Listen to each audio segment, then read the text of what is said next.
Oh, welcome back in to Earnshaw Radio. Nick Earnshaw taking you through the next half hour, 45 minutes. We'll talk some Birds. We're going to talk some Phils.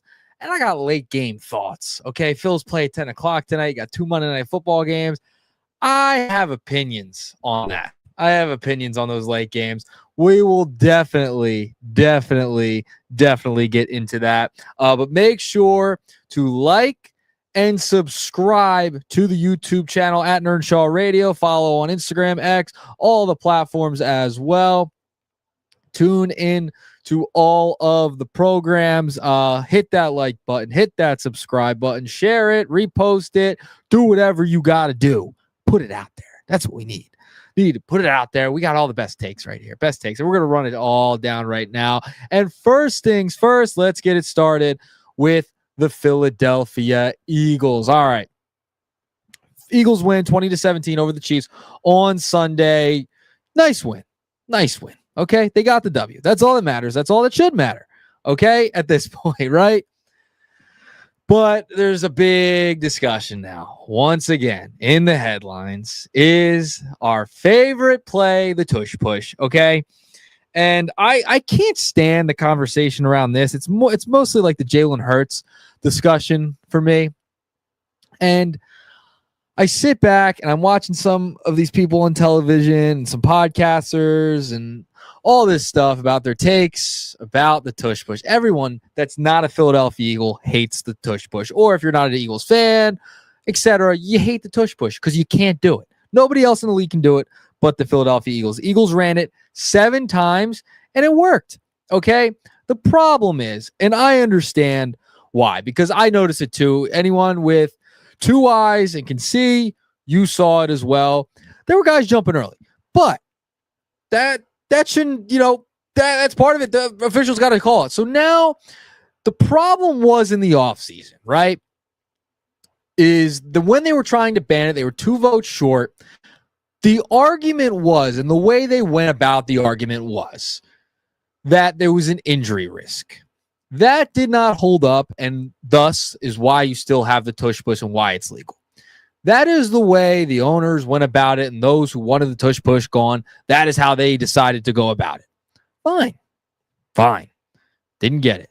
Now, all of a sudden, you have all these officials. Now it's an officiating problem. It's a hard play to officiate. Now that's the issue with the tush push. Now we're jumping all over the place. Now it's, I hate this play. I can't officiate it now. Yeah, Dean Blandino on the Fox broadcast complaining about it, saying he doesn't like the play because he can't call it, can't figure it out, whatever. He's on the national broadcast talking about this. Then you have Adam Schefter, who I greatly respect. I have great respect for Dean Blandino, too. They have tough jobs. Adam Schefter, I love Adam Schefter. One of my favorite reporters, newsbreakers ever. He's awesome. He's fantastic. Bad take this morning on Get Up. Bad take. It was awful. Talking about that this game was decided in March because the tush push was allowed. I mean, come on. That's just hot take central for clicks. Come on, Schefter. He's got a tough job, and I respect him mightily for it. Those guys, the Shams of the world, the Wojs of the world, all those type of guys, right? I respect those guys for it. However, Shefty was dead wrong here, man. Dead wrong on this take with the tush push because the Eagles didn't win the game because of the tush push. It was a factor. I'm not going to say it wasn't a factor. It was definitely a factor in the ball game. 7 times they ran it, helped them get first downs. They're starting on 1st and 9 no matter what. I get that. However, we go through this game. There are plenty of other reasons as to why the Philadelphia Eagles won. And that's not just the tush push. And now it was not won in March, first of all. The Chiefs were 4 of 12 on 3rd down. They could not get a 3rd down conversion to save their life, and they had to go to 4th down a ton. And, they went for it in their own territory on 4th down, which was a questionable call in and of itself. Okay? That's number 1. And then the big one. Kelsey drops a massive touchdown in the end zone, tips it up. Drew McCool, takes it back, a little bit of a return for an interception there. So, with that, that's two factors right there as to why the Eagles won. They were getting stops on third down. Kelsey's turnover. You win the turnover battle 1-0. And you were also getting pressure on Patrick Mahomes. They were getting good pressure on Patrick Mahomes. You had Jalen Carter back. And you even had Vic Fangio dialing up blitzes to pressure Mahomes, which was forcing him to either run or make mistakes. And he missed a couple of throws as well. So that's part of it too. So I don't want to hear that it's every week now that, it's because of the tush push, the Eagles are going to win. Yeah, it's an unstoppable play. It's not the only reason they won. The Chiefs had plenty of chances to go win that ball game, and they didn't. They didn't. So I'm not going to put all the onus on that. I'm just not going to do it. I think it's unfair. I think it's lazy. And the Chiefs had plenty of opportunities to go win that game. So that is my diatribe on the tush push. Okay. It's an unstoppable play. Any one of you can do it. Any one of those NFL teams can do it. So I'm about to say major league teams.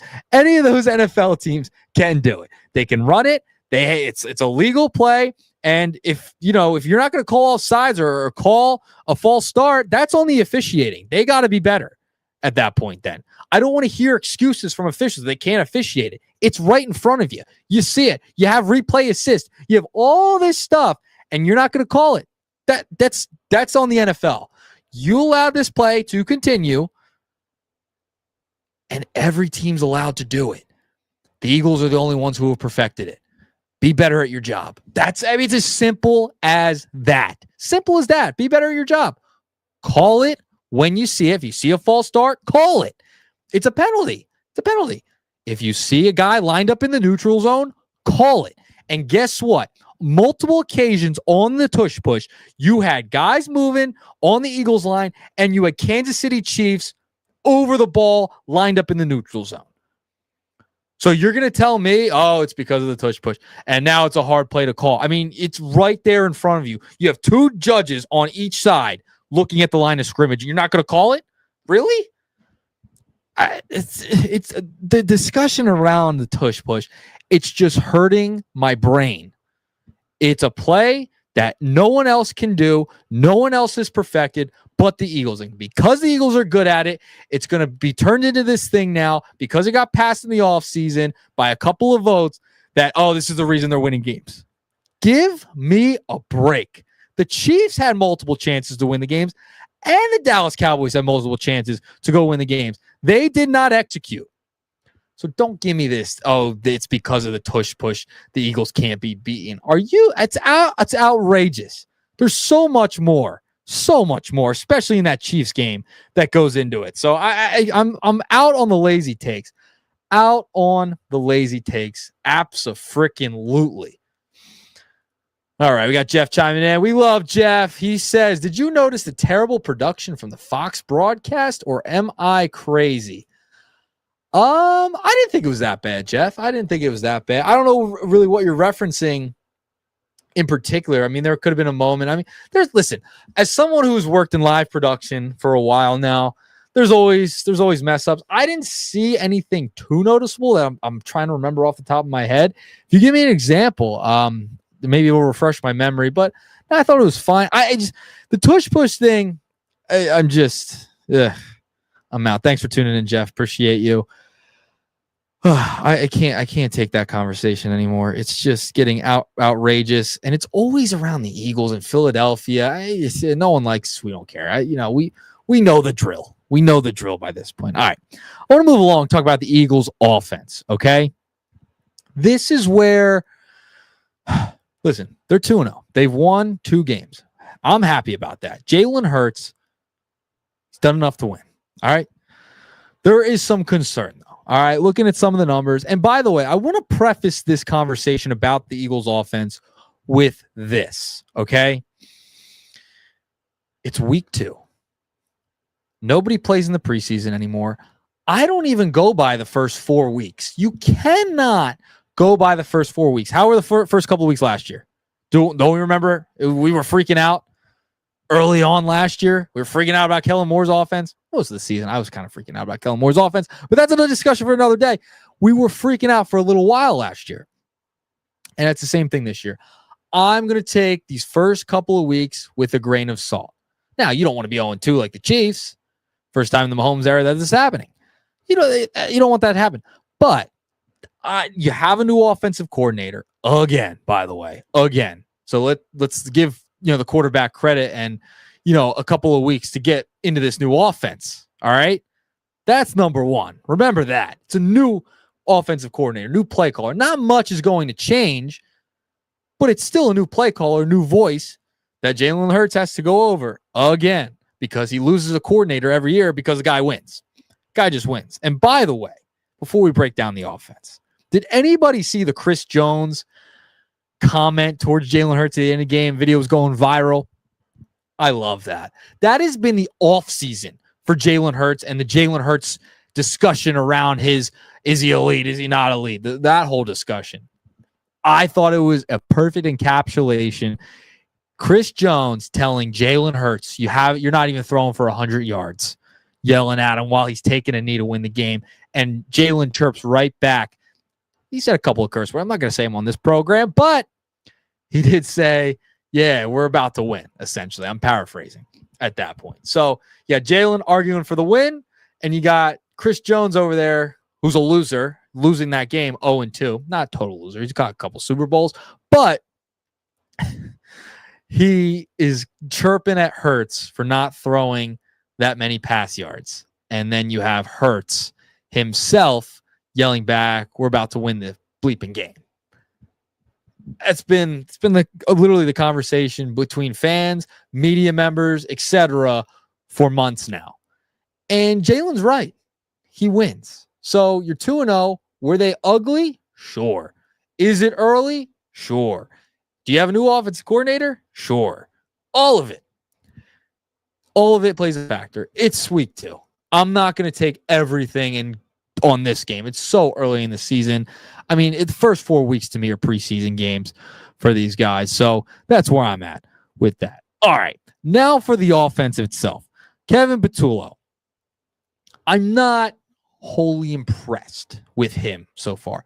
Not loving the play calling. Very bland in my estimation. Very bland.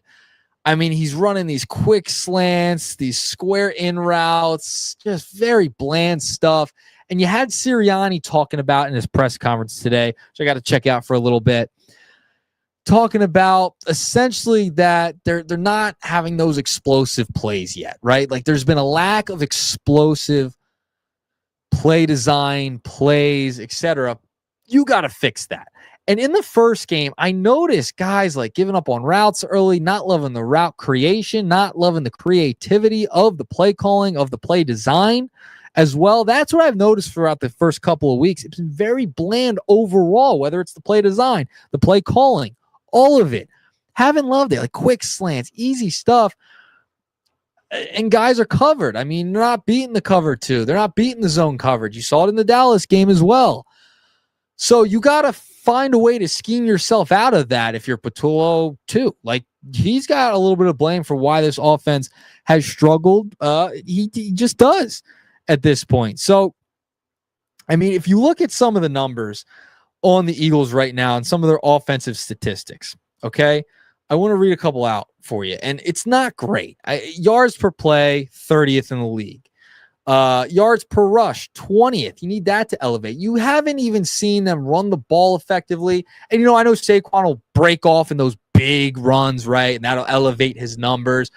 But Saquon, I feel like, hasn't gotten going, right? I mean, the 3.9 yards per rush right now.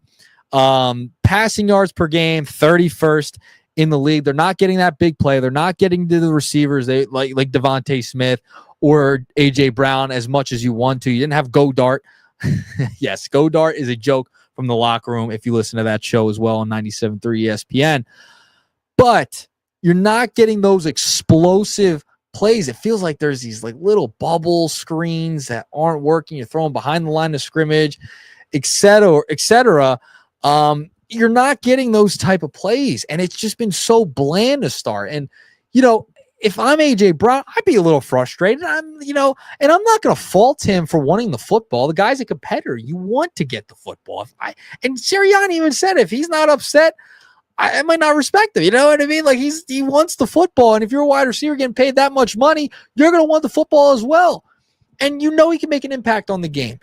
So I'm not going to put it on Hurts. I just think it's early in the season, new offensive coordinator. Guy hasn't called plays before, but they're not getting those explosive plays, and they're not getting those big runs from Saquon yet. He hasn't kind of broken off one. They haven't been kind of getting those chunk plays as you like. I mean, they've won, which they've done enough. And guess what? They have 0 turnovers so far in 2 games. None. 0. And that's the big difference. They're not turning the football over. And there still are some positives on the offensive side. They are perfect on 4th down right now via the tush push. So that's huge, right? You're perfect on 4th down. You love to see it.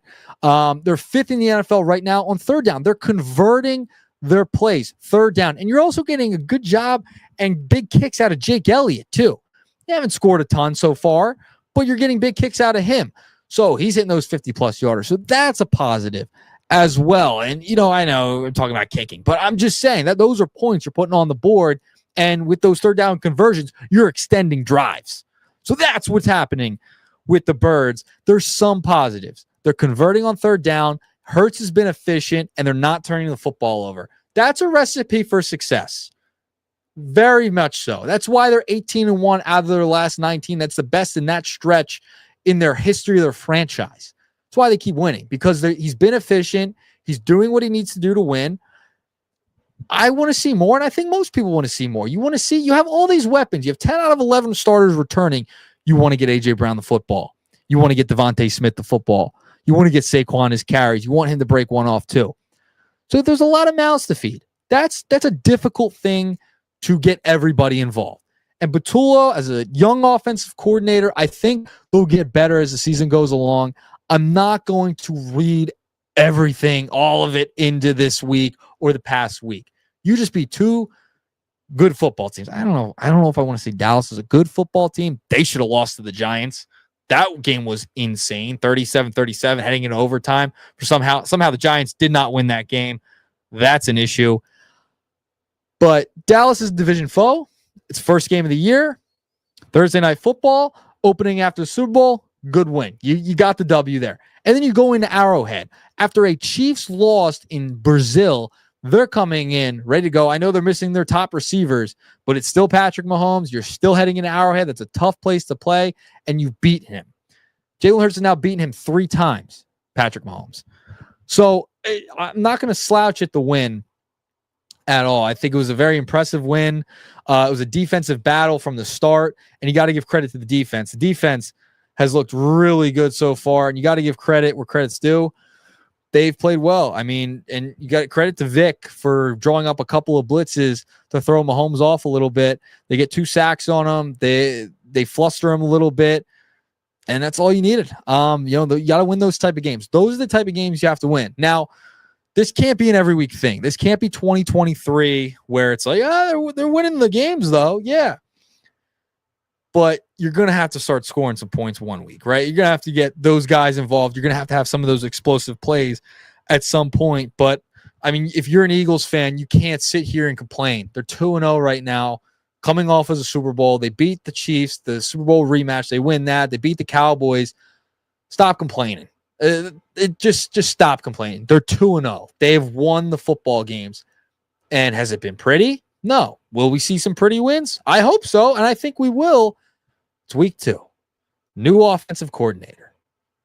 No preseason. I'm going to be a little bit patient. I'm more patient than I once was. I don't need them to get rolling and score 45 points in week 1. That's great. Lamar Jackson can go score 45 points. Josh Allen can go do it too. Guess what? They don't have a Super Bowl. I want the guy that wins. Find a way to win. Find ways to win. The Eagles are doing that. My guy Jovan chiming in. He says, I miss the days of the old-fashioned running back screen, and the Eagles could dominate with that play. I love that. Love that. I mean, the running back screen, is awesome. However, Saquon's got to learn how to catch the football. I mean, there is sometimes. Now, it's not all the time. But, man, does he drop some, wide open passes and make some dumb mistakes in the passing game sometimes? Isn't it pretty goofy? I think it's hilarious.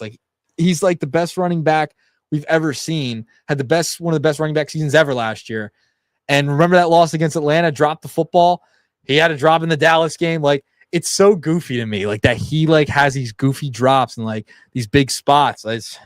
But I do love the old fashioned running back screen. Jovan also says that's the problem. They need to establish a run to open up the passing game. The one explosive they could have had on Sunday was the Calcaterra his block. Yeah, he did. That's what happens when you don't have Godart in there. That's what happens when you don't have Godart. Angelica chiming in. Thank you for that. 100. I agree with it too. I did say it, so I hope I agree. But I appreciate you sending in, chiming in, watching the program.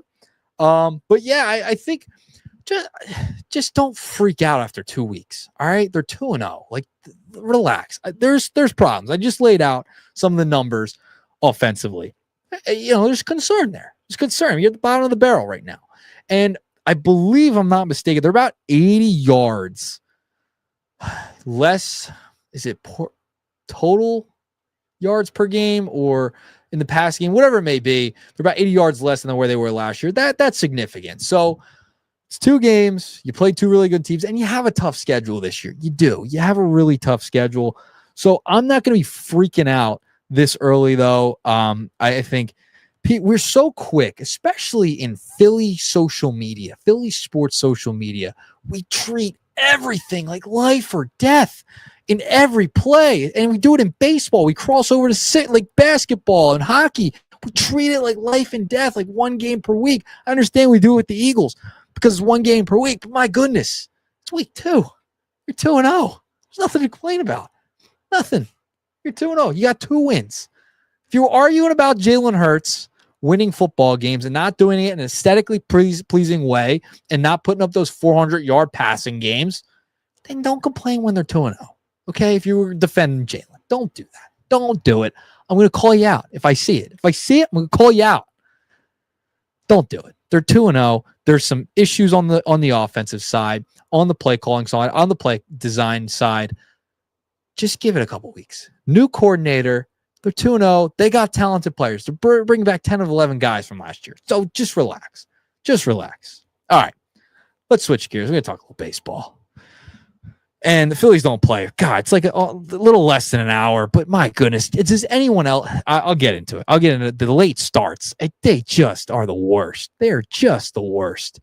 There's nothing like those late starts. They're just awful. We'll get into those. Yesterday was Sunday. Phil's clinch playoff berth by virtue of a San Francisco Giants loss. So that's how they get into the postseason. They have not clinched the division yet. They could do it tonight at like 1 o'clock in the morning. Like, geez, I'm going to fall asleep like right after this. So it's like, I'm going to try and stay up as long as I can. Probably set an alarm around like 1 o'clock so I can at least catch the end. I got a couple of jobs. I'm very, I try and watch as much as I can and, get the recaps and all that. Oh, during the week, man, it's rough. It's rough when you have full-time, part-time gigs. It's brutal. But they did clinch the berth. They have not clinched the division yet. The magic number is 1. The Mets won yesterday. They had the fans stay even after they lost to the Royals, watch the Mets game. That went into extras with Texas. Texas also in a race of their own. So that went late. And they ended up winning in a walk-off fashion. So the Mets, if they lost that game, Phillies would have won the division. But that did not happen, so you got to wait another day. Like, that would have been a great Sunday. Like a Hurts Tush push win over the Chiefs. I think I tweeted it out. And a Joan Duran entrance to clinch the division. That would have been nice. Did not happen, unfortunately. But listen, the Mets, they got their win. They snapped their 8-game losing streak. Good for them. They might even fall out of the playoffs anyway.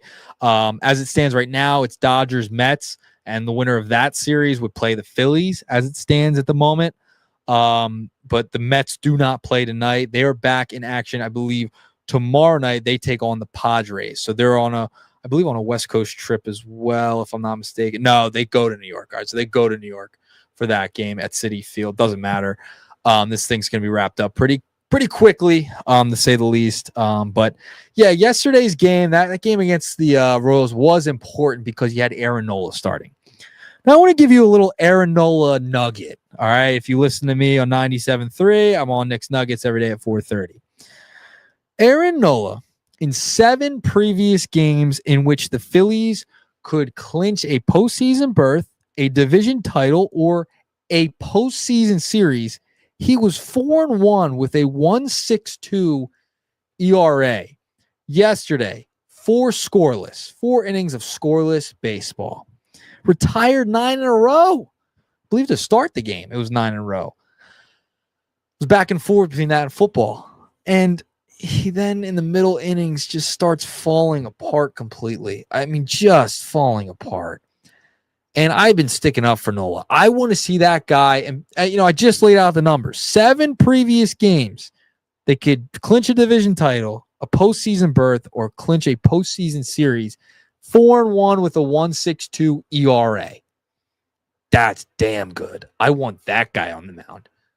That is a guy that I trust. He's got a clutch gene. I love guys with clutch genes. That's my favorite kind of guy, is a guy with a clutch gene. He has it.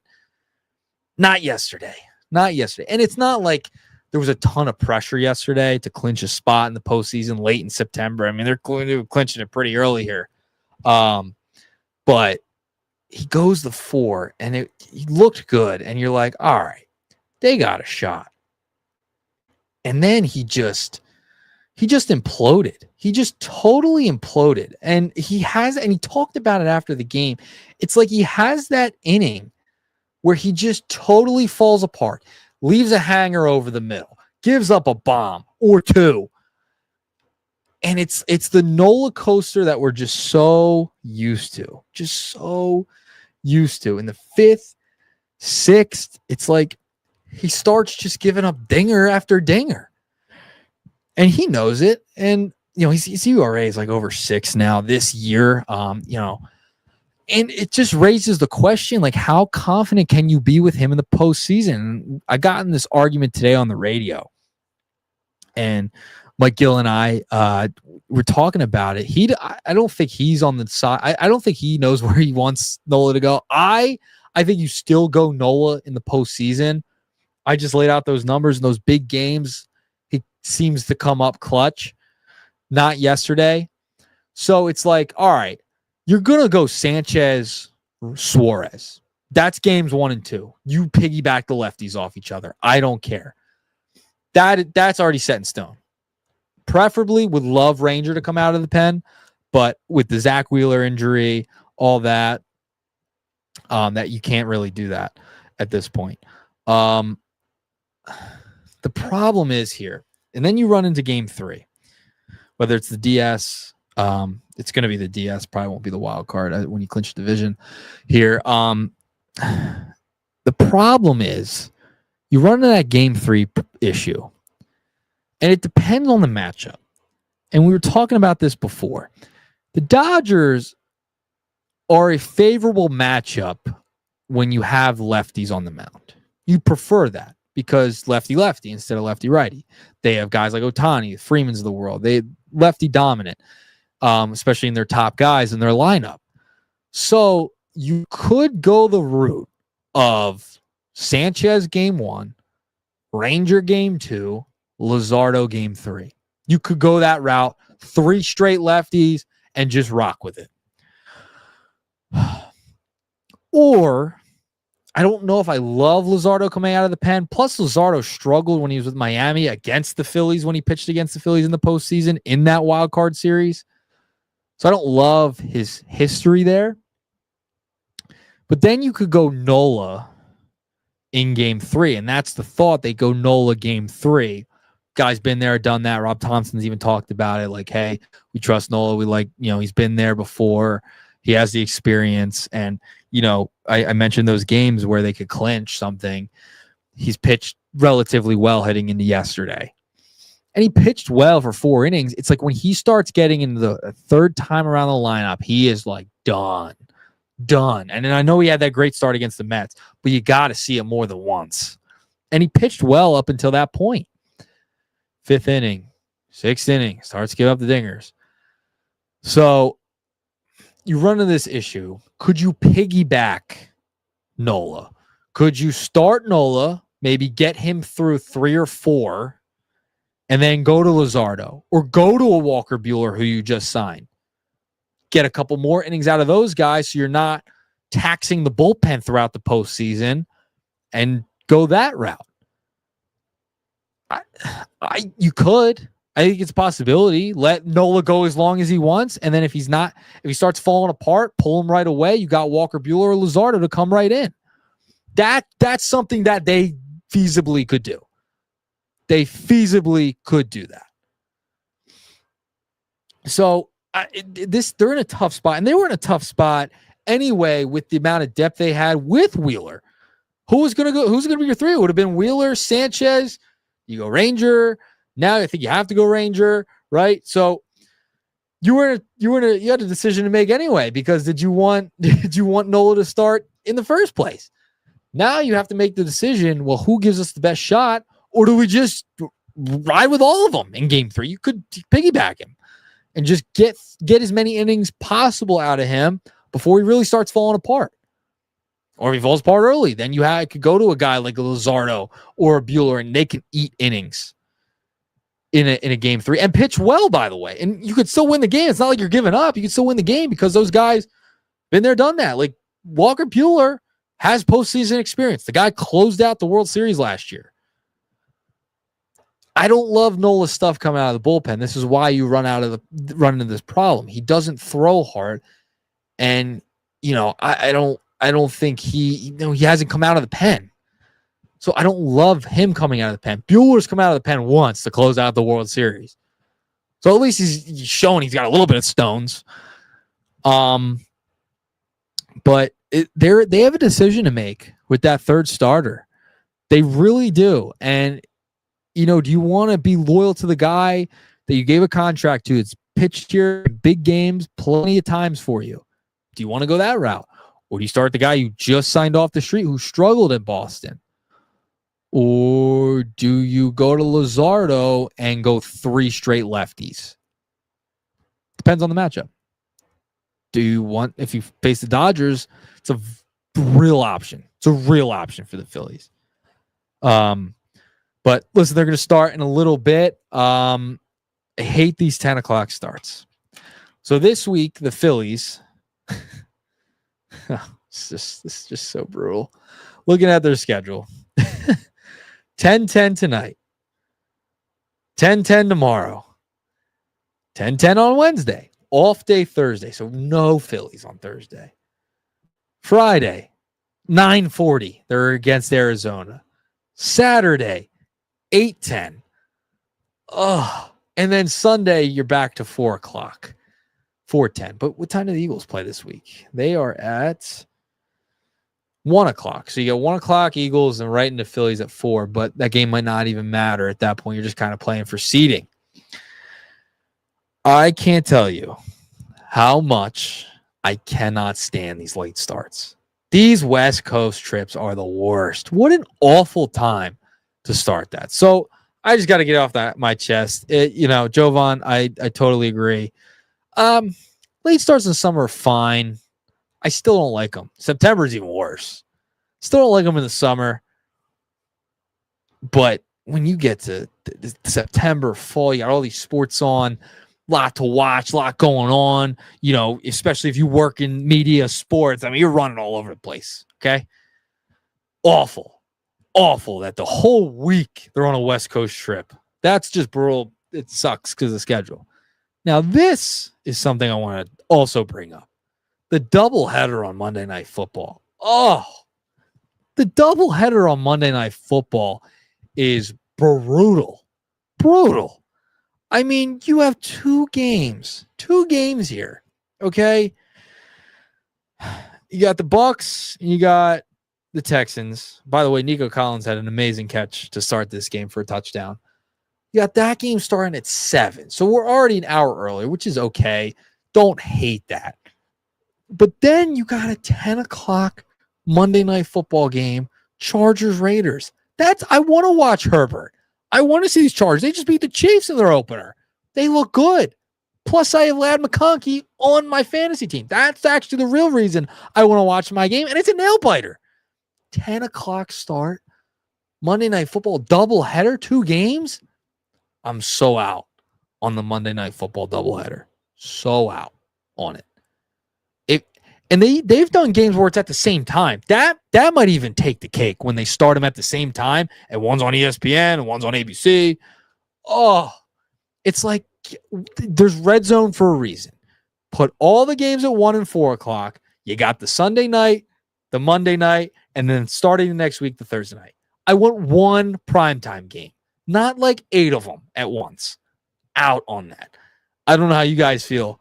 I am totally not a fan of the Monday night doubleheader. Oh, it's just grinds my gears. Now, if you got a couple of TVs you want to set up or a laptop, I mean, I guess. But, like, I want one primetime game. Just stick to the one.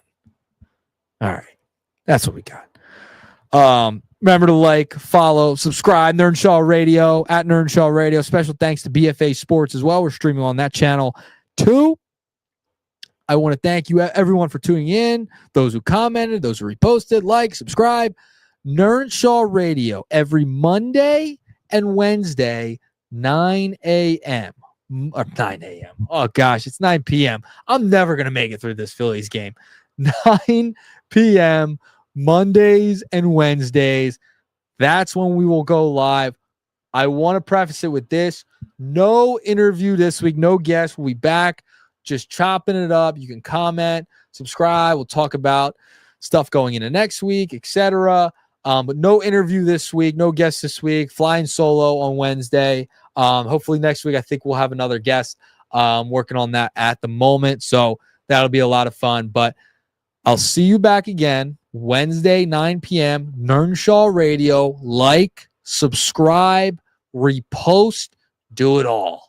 Nernshaw Radio on YouTube, on X, on Instagram, TikTok, and all the platforms as well. I appreciate everybody tuning in.